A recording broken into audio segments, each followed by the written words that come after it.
আসসালামু আলাইকুম প্রিয় বন্ধুরা, সবাই কেমন আছেন? দেখেন কত সুন্দর ভিডিও নিয়ে আপনাদের মাঝে হাজির হয়ে গেলাম। লং ভিডিও, আপনারা এই ভিডিওগুলো নিয়মিত দেখবেন এবং এই ভিডিওর উপরে আপনি কি বুঝতে পারলেন এবং সুন্দর করে একটা গঠনমূলক কমেন্ট করবেন। ফেসবুকে আমরা যারা কাজ করি, বিভিন্ন জায়গায় আমরা ভ্রমণ করে থাকি, বিভিন্ন দৃশ্য আপনাদের মাঝে দিয়ে থাকি। আপনারা সেই দৃশ্যের উপরে আপনারা কি দেখতে পেলেন, কি বুঝতে পারলেন, এরকম একটা সুন্দর একটা গঠনমূলক কমেন্ট করবেন। আমরা যারা ফেসবুকে মনিটাইজেশন নিয়ে, কন্টেন্ট মনিটাইজেশন নিয়ে আমরা হতাশায় ভুগতেছি এবং ফেসবুকে ইনকাম হবে কি হবে না, সময় লস হচ্ছে নাকি কি হচ্ছে, এরকম একটা সিদ্ধান্তহীনতায় আপনারা ভুগতেছেন। কেন ভুগবেন? আপনি কখনো পিছপা হাঁটবেন না। আপনি যেই কাজই করেন না কেন, আপনি মনোযোগ সহকারে কাজটা করবেন।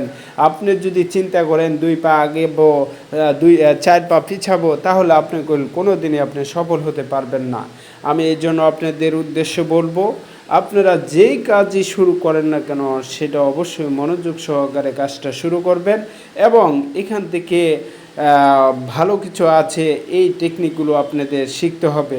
অবশ্যই আপনাদের এই ফেসবুক জগতে, অনলাইন জগতে কাজ করতে হলে অবশ্যই আপনাদের ক্রিয়েটর টুলসের সম্পর্কে আপনাদের ধারণা থাকতে হবে। ক্রিয়েটর টুলসটা কি? ক্রিয়েটর টুলসটা হলো, আপনি ক্যাপকাট বলেন, ইনশার্ট বলেন, এই কাজগুলো আপনি অবশ্যই বেসিক নলেজ থাকতে হবে।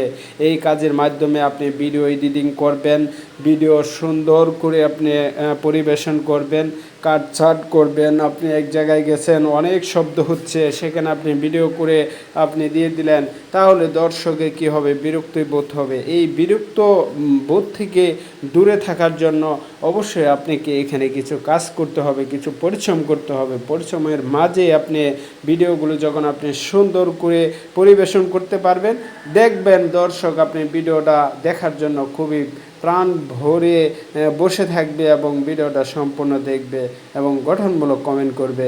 আমি যে কথাগুলো আপনাদেরকে বললাম, আপনাদের অবশ্যই এগুলো উপকারে আসবে।